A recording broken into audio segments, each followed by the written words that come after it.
Greetings, unsettled souls, and welcome to the Correct Views. Sam I. B. Gangi doing political commentary for the Media Speaks. And not only do we have the Dunce Cap of the Month Award winner, we have the Dunce Cap of the Year announcement. Now, this is normally earlier in February after using the first month of the year to vote. And I had a power cord die, so you guys actually got an extension. I told you to vote on who was going to win the Dunce Cap of the Year. You pick one of the 12 stories, 12 months in the year, and you pick which one you think is the dumbest. Now, I announced it again and again and again. Hundreds of people have seen the video between the two channels and the share.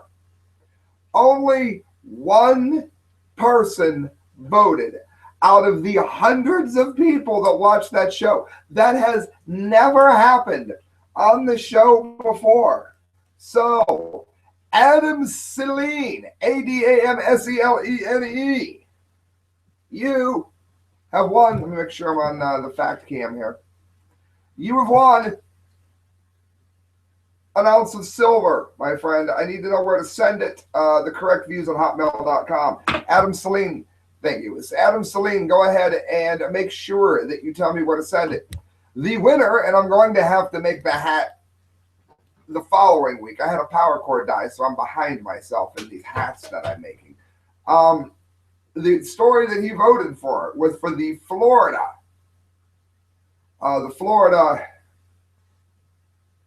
Child Protective at CPS. And again, if you haven't seen that story, it's the Dunce Cap of the Year. Salene, you win. Next show or 2 shows from now, I'll have the hat and the presentation ready for that. Which brings us to our show now, the Dunce Cap of the Month Award Show. If you're new to the show, sit back and get ready to listen to the biggest collection of idiots ever, anywhere on the internet. Every month, I bring you the dumbest people who have ever lived. I promise you. And this will not disappoint. I give them to you in no particular order except for the last one. The last one is the winner. It gets this. You don't get to see it yet.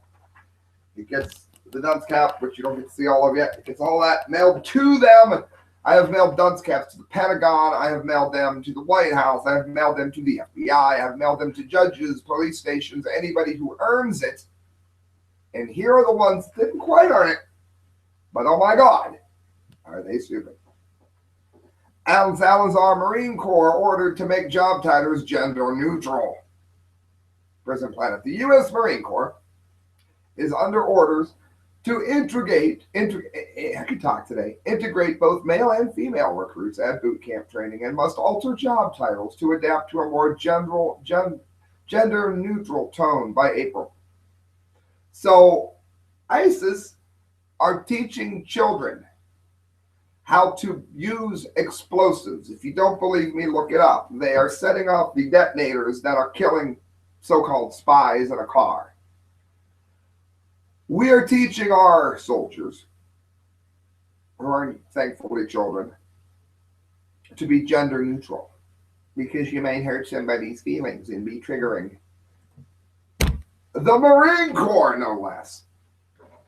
The mandate is announced in the January 1st memo from Navy Secretary Ray Mabus to the Commandant of the Marine Corps, asked the department to submit a detailed implementation plan to address the gender integration officer and enlisted basic training.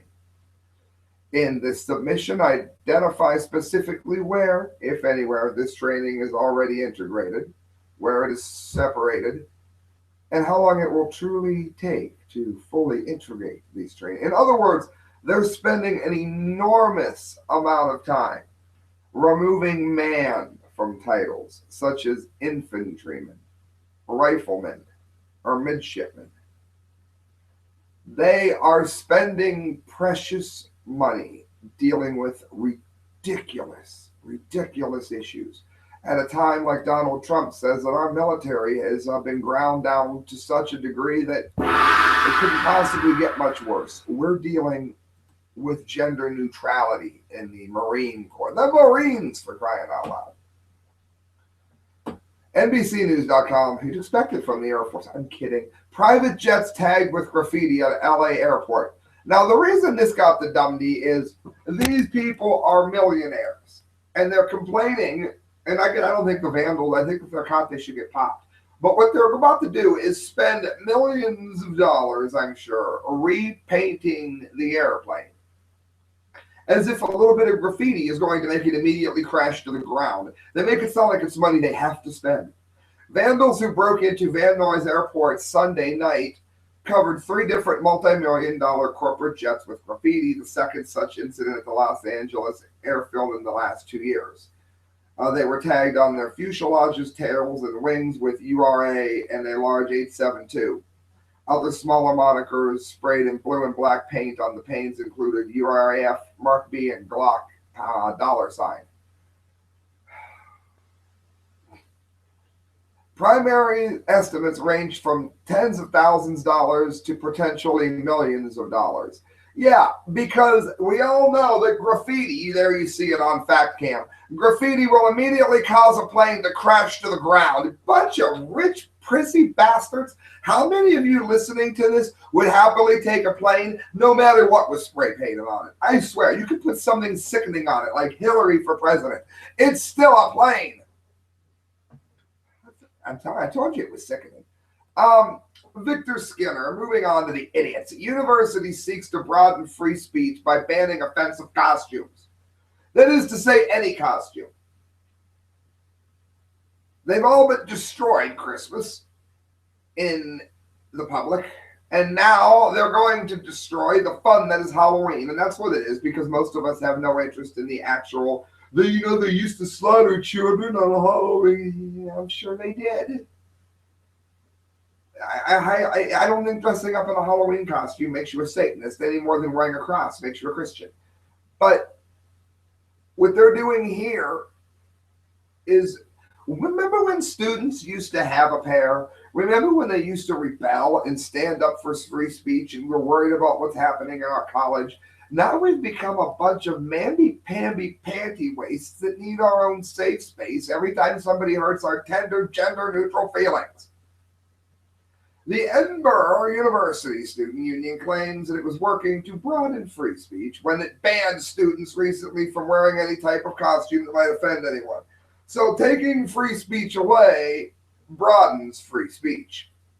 That's great. Students can no longer dress up like Native Americans, Arabs, Nazis, or depict brutal police brutality because those costumes are based on racial or cultural stereotypes. Yes, that's why they're funny and that's why they should be worn. Students are also now prohibited from wearing any outfits that mock or are based on stereotypes of disabled people or cross-dressing to the point of humor. No, but you wouldn't be able to tell. I mean, look at Jenner. That guy's a mess. Yes, I said guy. That means dressing like Caitlyn Jenner is out, as is a Chris Brown costume, because they use gender-based or sexual violence for the purpose of humor. So you can't dress up like Chris Brown and Rehackless. God, I hate those two. Music is just dreadful. The new rules, which also ban costumes depicting Pocahontas, Mexicans, black-faced men, gangsters, and others, is the latest in a long line of politically correct edicts. Now, see, I'm part Italian, I'm part Mexican. I'm sorry, bring me the sombrero. Be the gangster with the spaghetti and meatball prop. I'm sorry, I'm not a panty waist that needs his own free space. I'm sure I'll live.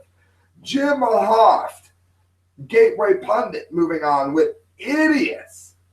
I'm going through these because I don't want anyone to log out. I really want you guys to stay with me for all of these because these are, I'm telling you, they get dumber as we go. Nuts. George Soros says we should not fear Muslim extremists because they kill us. That seems to me to be a good reason to fear someone. Again, not all Muslims. He said extremists. Now, I know a lot of people that are terrified of, say, spiders or snakes. They, by and large, depending on where you're listening to this at, unless you run into a water moccasin, you're not likely to end up with a poisonous snake bite here in Ohio. If you were to get bitten by a snake, it's probably not as bad as catching your fingers in a pair of pliers when you're working on your car or getting stung by a bee. Terrified of it. Spiders, which absolutely, unless you get a black widow or a wolf spider up in Ohio, you're not going to be in that much grief. Terrified of them, like shrieking. And yet, you hear nothing. You shouldn't fear the person with the bomb. Far-left billionaire George Soros was an early supporter of failed President Barack Obama. Soros was behind the Occupy Wall Street movement. He was also behind Black Lives Matter, which, of course, is a parody of itself at this point. Soros was behind the IRS targeting scandal, and he funds leftist media operations, including NPR and Media Matters.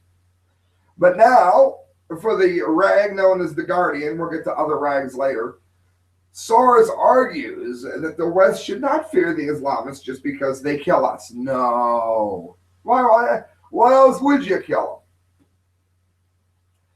Friends, what else is there to say? You can see the whole letter there. But the point is, he said, scientists have discovered that emotion is an essential component of human reasoning. Yeah, it's just our emotions that make us fear the man with the bomb. He said extremists. He didn't say you shouldn't fear Muslims because of they blow you up. Because, no, the ones who are blowing you up, you should not fear because they are blowing you up. That is mind-blowingly stupid. WashingtonTimes.com. Black professor chastises white Americans. Admit to the racist poison inside of you. Now, I don't know how many people listening to this caught my piece on white privilege. If you haven't, type in correct views, white privilege. It's part 2 of 3. It's on the, you'll see the banner, the thumbnail. I laid down exactly what is wrong with races and interaction in this country. So I'm not going to go over it again now. I'm just beyond saying it's a divisionary tactic. How's that? Well, we have an idiot here. An Emory University professor has penned an open letter to white Americans asking them to admit to the racist poison inside of them that's to blame for the long history of black suffering. This reminds me of the geniuses that were saying during Beyonce's very racist halftime show that America was holding blacks down, when almost all of the people on the football field that we have made millionaires by buying their merchandise, for instance, are black. Do I begrudge them that? No, they earned it. I'm not racist. This bonehead is trying to imply that there is white privilege and that whites are busy holding blacks down, which is ridiculous. I've never worked for a place where the blacks were in the same mess I was. In Dear White America, they don't want you to realize it's a mess, so they keep you fighting each other. In Dear White America, published by New York Times philosophy professor George Yancey, called the letter a gift to white people. But the gift could be heavy to bear, but he gives it freely. To take a deep breath and make a space for my voice in the deepest part of your psyche. He sounds like a Jim Jones trying to brainwash you. Believe everything I say. Try to listen to practice being silent as I lie to you and give you BS. He admits to being a sexist. I have failed women. I have failed to speak out when I should have. I have failed to engage critically and extensively their pain and suffering in my writing because it's so painful to be a woman. I have failed to transcend the rigidity of gender roles in my own life. I have failed to challenge these poisonous assumptions that women are inferior to men. I don't know that anybody's ever assumed that, but he insists that we have, or at least he says he does. White people should not shield themselves from their own racism. Practice being vulnerable. And if you're not racist, just lie and say you are. It's painful to let go of your white innocence and use this letter as a mirror. A fractured one, one that refuses to show you what you want to see, and one that demands that you look at the lies that you tell yourself. I'm asking you to enter the battle of your white self. Yes, even though my family has no ties to slave ownership whatsoever. Accept the racism within yourself. Accept all of the truth about what it means for you to be white in a society that created you. Yeah. Oh my God. Pure stupidity. These are the people we have as professors in our country. And friends, I've never seen. Does anybody believe this tripe at all? There is no white privilege. We are all being hosed equally by these same people who are manipulating us to fight over race. Again, see more of it. Type in correct views white privilege. I spoke on it for about a half hour, and it's one of my best works. Free Beacon, rape survivor asks Obama, why can't you see gun restrictions make my kids and I less safe? I love this woman. And again, the dumdy here going to Obama. How about you? Do you believe the fundamental notion that a good guy with a gun or a good woman with a gun is an important bulwark against a bad person with a gun? And before you answer, I want you to meet Kimberly Corbin. Kimberly was broke into her apartment. She testified. All right, she was raped. If I play too much, they'll censor me. Purchase a firearm of my choosing and being able to carry that wherever me and my family are. It seems like my basic responsibility as a parent at this point. Listen to I that. have been unspeakably victimized once already, and I refuse to let that happen again to myself or my kids. And she goes on. It's 4 minutes and 4:20. It's 4:20 long, but this is by Jennifer Litz. At the CNN town hall, Guns. Again, she stood up. You saw that. Here's her whole statement. If I play too much of it, they'll censor me on YouTube. It seems my basic responsibility as a parent. Can't you see that they're putting that these restrictions that you're putting make it harder for me to own a gun, or harder for me to take what I need to be actually just making my kids and I less safe? She handed it to him with common sense. And don't tell me guns don't work. Obama is protected because people may want to kill him. Just because hundreds of people may want to kill Obama, and I do, again, I'm not one of them. That's not the way the show rolls. There are hundreds of people that want to kill Obama. Does that mean that just because there's a few people that might want to harm her and her family, that she's not entitled to the same protection? That makes no sense at all.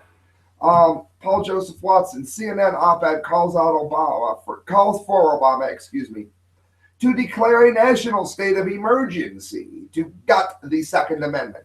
This is brought to you by Change Transportation. Make sure you call Change Transportation, and when you do, let them know where you're going. Let them know you heard about it from the correct views, and you'll get a discount. CNN op-ed piece by a leading gun control advocate has called on President Obama to declare a national state of emergency so that he can gut the Second Amendment. You know, your God-given right did not come to you from Obama, did not come to you from the Constitution, was told to you in the Constitution. It was a right given to you prior to the writing of the Constitution, in that God created the right and gave it to you. Elliot Feynman of the National Gun Victims Action Council, made up largely of people who are shooting each other in gangs, wants the president to follow through on his recent gun control efforts by monitoring ammunition sales and banning those on the terror watch list from buying guns. Yes, I said it. Most of the gun violence in this country that isn't self-defense is tied to gang violence. It's simple truth. And the prohibition on drugs, which should not be here. So this could be achieved without congressional approval by Obama enacting a national state of emergency that scares the gun lobby and pro-lawmakers. Now, do you know anybody that owns a gun that is going to give the gun up, especially in a national state of emergency? If that sounds stupid to you, make sure Elliot Feynman at the National Gun Victims Action Council hears from you. That's why I do these shows. I do them so that I can show you the stupidity that is extant in our country. And then you can contact these people and do something. Gateway Pundit, another dummy for Obama. I remember hearing once Eddie Vedder. Oh, I'm popular and I hate being popular. My ass, you hate being popular. You wouldn't be in Pearl Jam if you hated being popular. Anybody hearing me here? Obama just did it. Unreal. Obama says that the celebrity gets old. Not being a celebrity. The celebrity gets old. On the same week, he does Grillis and Jerry Seinfeld shows. It's fair to say we've probably never seen a more narcissistic and oblivious president in U.S. history. In the latest taped interview, Barack Obama says he focused on safety.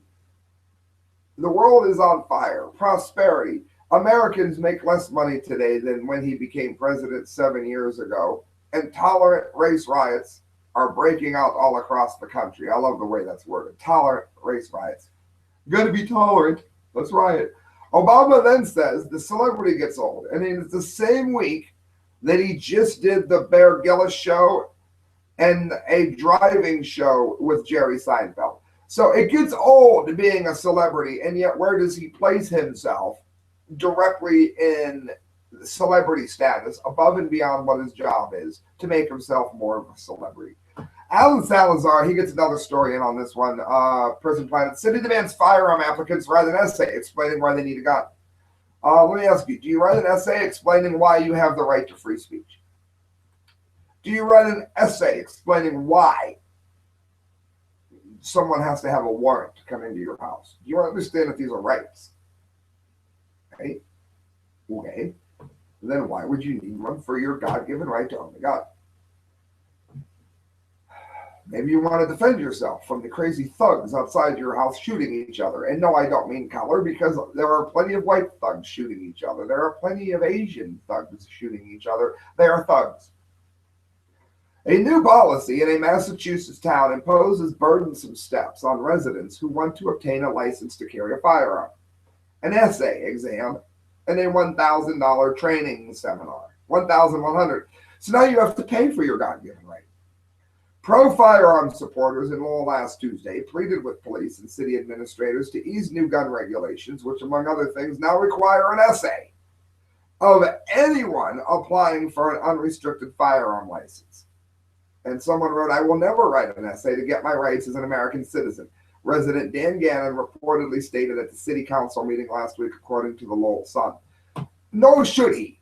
Get a hold of this. I'm telling you where it's at. Lowell, Lowell.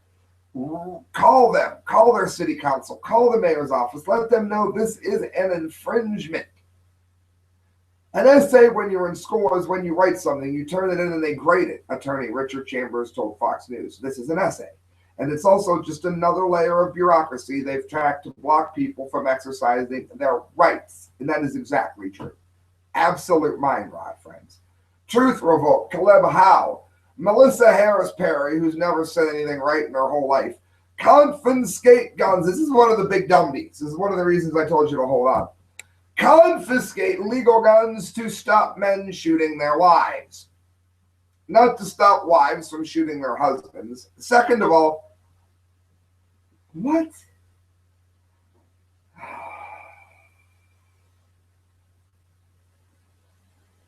Melissa Harris Perry's got to be one of the dumbest people ever. Perry was conducting a panel on gun control and suggested to her law enforcement guest that law enforcement should be first to demand gun confiscation, because now they have to assume any citizen might be armed. After being confronted with the fact criminals who police are faced with are usually using illegal guns, not legal guns, Harris parries that men are shooting their wives with perfectly legal guns. Yeah, because that prior to her saying it, nobody even thought of it.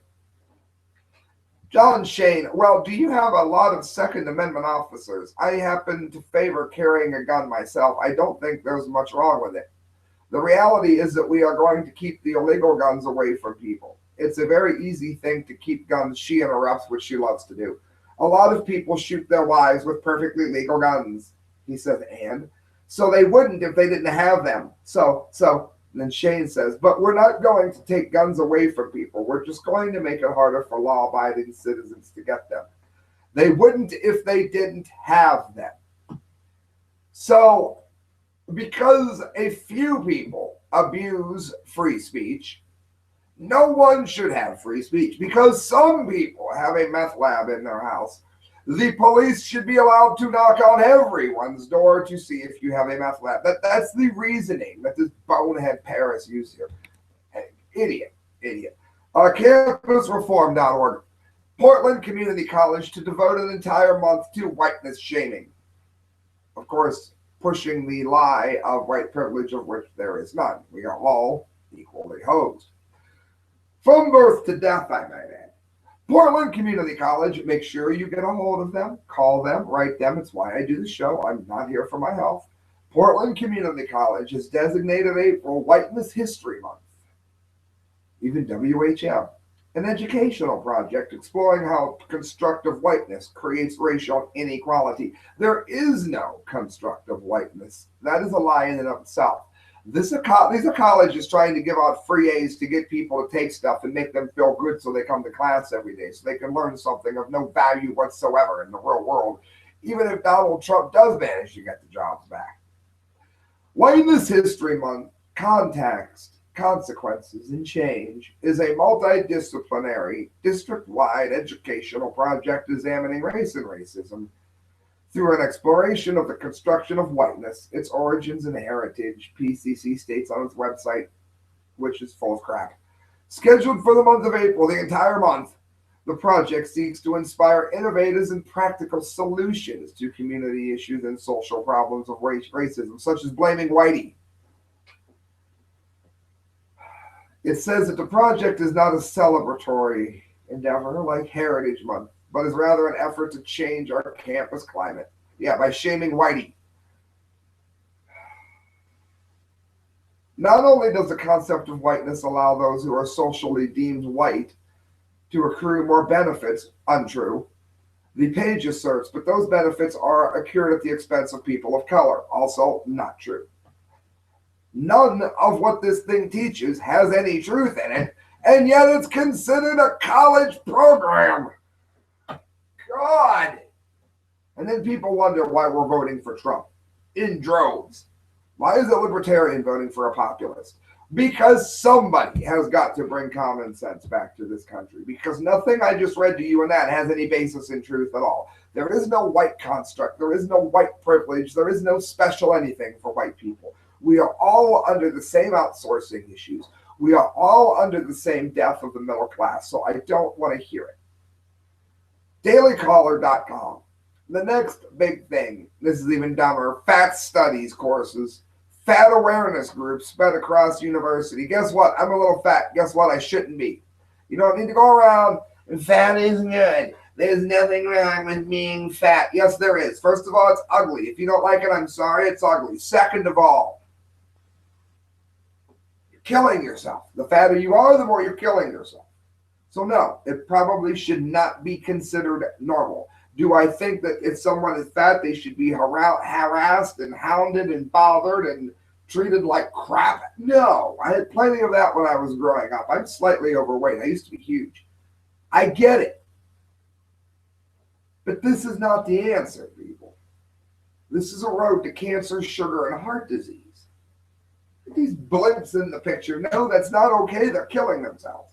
Somebody's going to be without a wife or a sister over that. No, it's not good.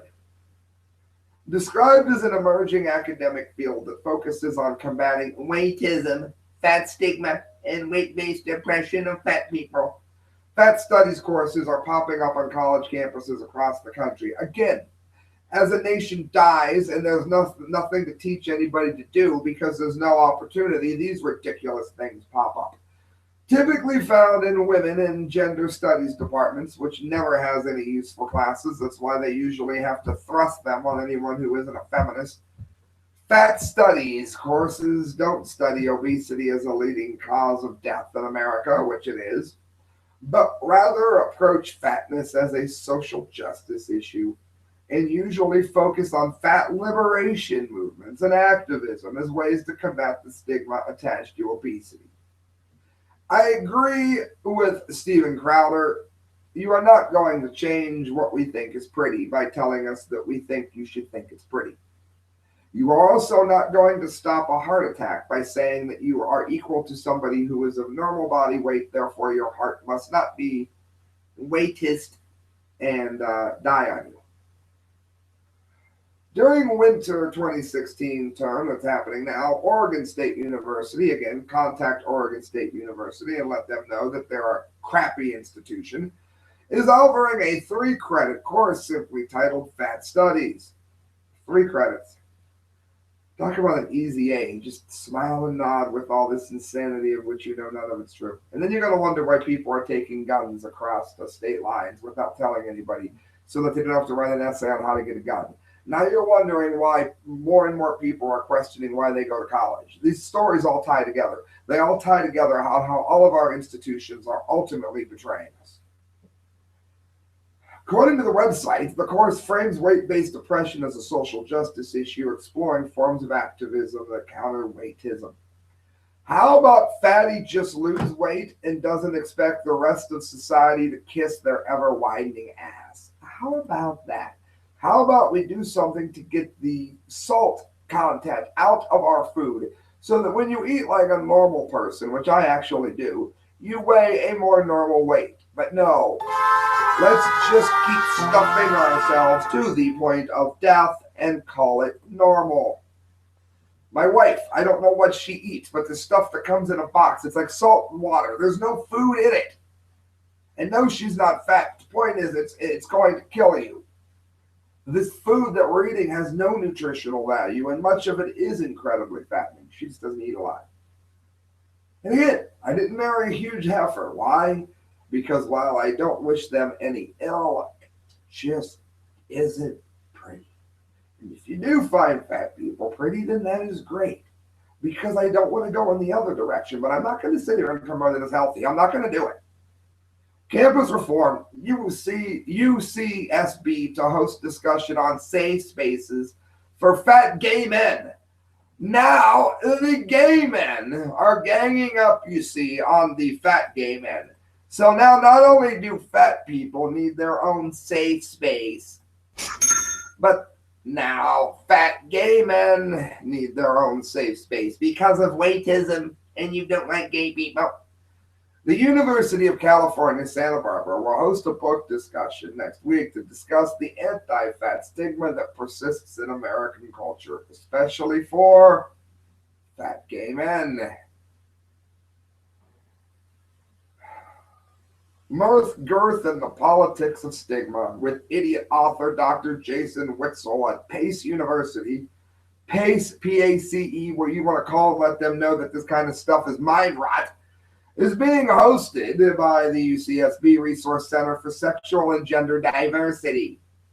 Yeah, because, figuring out which hole you want to put it in needs an entire diversity training center. According to the event page on Facebook, 34 of the 199 students invited have indicated that they will attend. To be fat in a thin-obsessed gay culture can be difficult, but I thought gays were so understanding and so open. Never mind that gay people routinely are more misogynistic than straight men. You're supposed to talk about that. They sound like hip-hop artists. They're so misogynistic. The Research Center's description of the event begins, despite affectionate in-group monikers for big gay men like chubs, bears, and cubs, the anti-fat stigma that persists in American culture at large haunts these individuals who often exist on the margins of gay communities. So we're going to waste time in college to understand the needs of whiny gay fat people. Again, I have nothing against fat people. I'm one of them. I have nothing against gay people. I'm not one of them. But this here is mind rot. Speaking of Crowder, who I think is the best journalistic writer writing today, new feminist cause words in the dictionary are triggering. Louder with Crowder. While women in Europe are being sexually assaulted, and there's links for all of this on FactCam, you can see them. While women in Europe are being sexually assaulted in record numbers by Muslim men, and the women have been blamed for it by the imams, which are the teachers of Islam, and unborn baby girls are being killed and their parts shipped for research, you may have missed the latest outrage of the day for feminists. Nope, it's not the Olympics letting gay men compete as women, believe it or not. Dig deeper. No, it's not letting trans women, which is men, using women's bathroom and being super creepy. It's a busy world full of sexism and grievances against women. So there's much to sort through. So what is the feminist priority this week? Words in the dictionary. I poop swastika you not. I love how he writes. You may have noticed this Twitter exchange between some anthropologist and the Oxford English Dictionary. Hey, at Oxford Words, that's it's a tweet. Why is rabid feminist the usage example of rabid in your dictionary? Maybe change that. It's from Michael Oman Reagan. If only there were words to describe how strongly you felt about feminism. By the way, rabbit isn't always negative, and your example sentences come from the real world use aren't definitions. This is from Oxford, the dictionary. Some individuals choose their fights with real actual people, but this guy picked a fight with a Twitter account of a dictionary. The Twitter account of a dictionary. Modern feminism happening. Rabid feminist is not the only example provided by the Oxford English Dictionary that didn't sit well with Oman Reagan. He also pointed to words such as shrill, the rising shrill of women's voices, psych, I will never really fathom the women's psyche, and the housework. She still does all of the housework as examples that are of embedded within the language because they're written that way as an example in the dictionary. Having studied social cultural linguistics, I know that dictionaries are not only describing language, they also describe and shape the way language and meaning is produced and standardized, whether that is the intention of the publisher or not.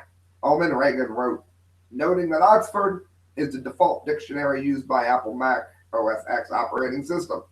Because you gotta use a Mac when you talk like this.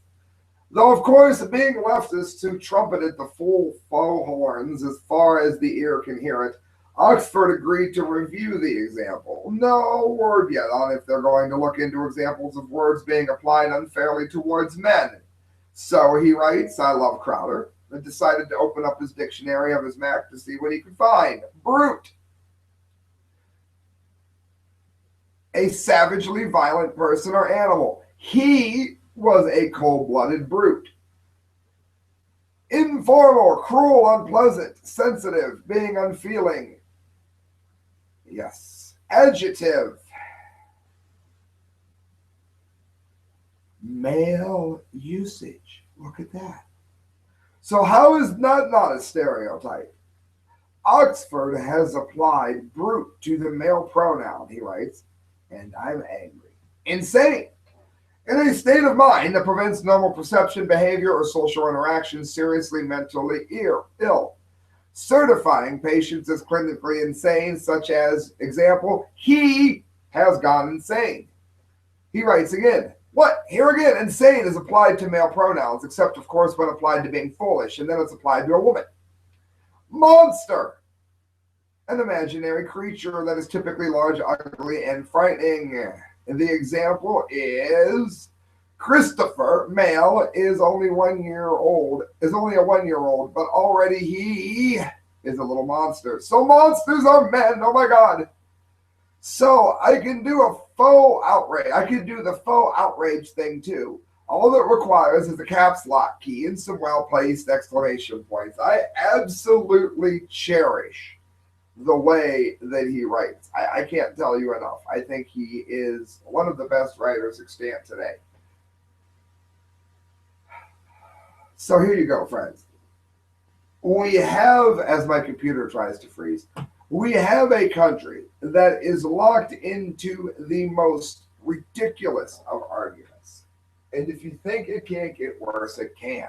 We have 2 stories left, and the second one is the winner of the Dunce Cap of the month. I want to give a shout out to Sticker Junkie, who sponsors the show. Not only do they sponsor the show, they make amazing stickers, absolutely freaking amazing.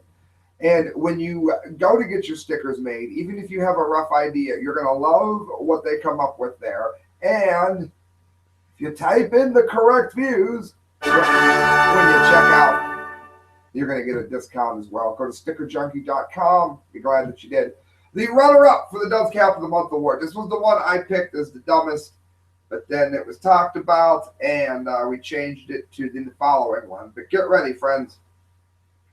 This speaks volumes about where our country is today. When you can break into somebody's house at will without a warrant, or get a warrant for a SWAT team and break into the wrong house and scar a baby with a smoke grenade, which has happened. When you get tickets and pulled over for every minor infraction, when you live what is quickly becoming a police state, when you have a socialist likely to win the Democratic nomination, this speaks volumes here. Kit Daniels' Bill of Rights birthplace has been partially demolished by a developer. The building as it stands now is rather indicative of the current state of our Bill of Rights.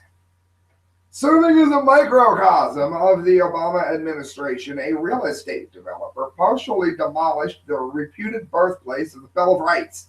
The developer, who gets mentioned as the Dundee runner-up, Triple Crown Corporation, if you want to get a hold of that, secured a permit to demolish a two-story building formerly known as James Bell Tavern in Silver Spring Township, Penn.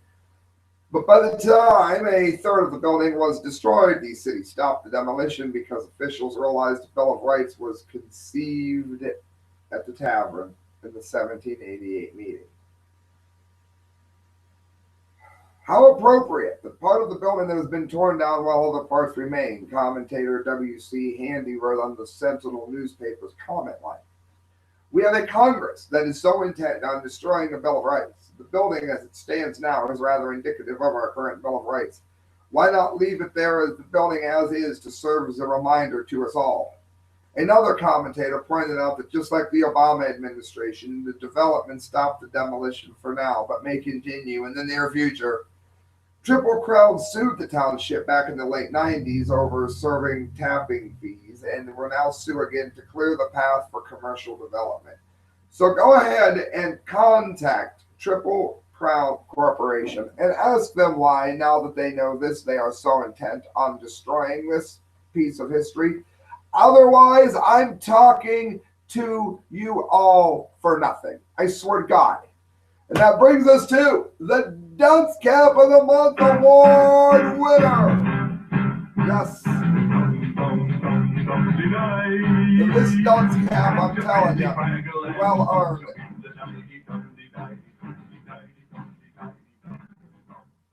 Dum, dum, dum, dum, de, dum. It goes to Rolling Stone and Sean Penn. Sean Penn couldn't keep his mouth shut about El Chapo. El Chapo is now in prison, page6.com. Now, I know that El Chapo is a despicable human being. There he is on fact cam. Now, he wouldn't even exist, of course. He wouldn't even exist if the drug war wasn't what it is. But he's the 14th richest man in the world because us in America, America and Mexico have no decent gun laws or drug laws, They create these people because people are going to use drugs. You just have to monitor how they do it. That's not my point. If even the lowest of rag has some kind of journalistic merit, there have been dictators. There have been countless people interviewed. You can interview Bashar al-Assad, who they're trying to throw out of Syria. It is journalistic standards that even if the person is a crappy person, you do not do anything that would get them arrested, triangulated in a phone call for one thing, to the people that you interview. If you do, it's a sign that your paper doesn't have any integrity. Doesn't know what it's doing. It doesn't know how to handle its sources. Well, listen to this. And Sean Penn, we all know he's a despicable human being. It seems that he would write for such a leftist crap mag as the Rolling Stone. As a music fan and a rock and roll fan, I have been so utterly let down by the tripe that is in this magazine that I could die. Praising mindless hip-hop, pretending that Beyonce has a voice, putting Kanye West out as Jesus Christ. I remember in 1982 when The Who was breaking up. Even at 9 years old, I was a music fan. My dad bought me a Rolling Stone magazine, and there was an article on lesbianism in it, which he probably didn't know. That's how they get into people's heads. Am I against lesbians? No, but you get my point. So I'm reading about these whiny lesbians saying it's easy for men to hate gay men, but they ignore lesbian women. Well, about 9 years old, I started to realize that I liked the female body. And the young boys find what young boys find. In porn magazines, women do things with women. I had no clue. I had seen these kind of dirty pictures prior to the Rolling Stone magazine by like Mere Weeks by Dunlop. And I remember thinking that women on women is considered attractive to men. So I picked up even at a young age that there was something wrong with this magazine. At 9 years old, I couldn't have known they were indoctrinating you to the left. They have heralded the destruction of music. They have not been worth reading since the bigger format took over, the smaller format took over, and they have been a leftist rag before that. The mighty have fallen. There was a time that Rolling Stone mattered. They are terrible. Even my best friend Dan canceled his subscription. They are a useless, major label, ass-kissing rag of no merit whatsoever, and they have been called out repeatedly and sued openly for wrong stories in the past, printing lies, defamation. They are tied to every leftist organization in the world that wants to bring in socialism, high taxes, and that believe in global warming. And now this. Sean Penn turned to Beverly Hills famed Polo Lounge into a war room for strategizing how to handle his El Chapo controversy over Golden Globes weekend. Yeah, because El Chapo's little gang is probably going to kill him. There's rumors that he works for the CIA, which I'll get to in a minute, would be very odd. While spies said he consulted with a team that included a former State Department staffer and a political consultant, the star perhaps neglected to consider half of Hollywood could hear everything he was saying. So he was bragging in a loud voice about how cool he was and how big he was and how amazing he was. So he went ahead and started bragging about interviewing El Chapo, who has escaped from prison twice, and got him arrested again. Now he'll probably get life in prison, or they might even kill him. And again, I'm not saying he was a good man. I'm saying that this is a reflection of very bad journalism from a very bad journalist. He's a very bad writer, and he's a crappy, arrogant, conceited, dirty person. He was running around like Woodward and Bernstein, Nixon, at the Washington Post, strategizing as much as possible, even before the El Chapo story broke, said an amused spy. They were loudly talking about El Chapo, and everyone was thinking, is this his next project? Of course, then the story hit. But now listen to him try to lie his way out of it. As Penn's team met daily, it was like bad journalism 101. They're meeting in the middle of the Polo Lounge, and they are talking so loud. The place was packed for the Golden Globes. He was trying to sound good, trying to get laid, trying to talk among people and how cool he was. Don't you love me? I'm Sean Penn. I interviewed El Chapo. Want to hear about it? I'm going to get him arrested like an idiot. He was standing up while talking to them. Couldn't they think of any place else to meet? No, he wanted the attention.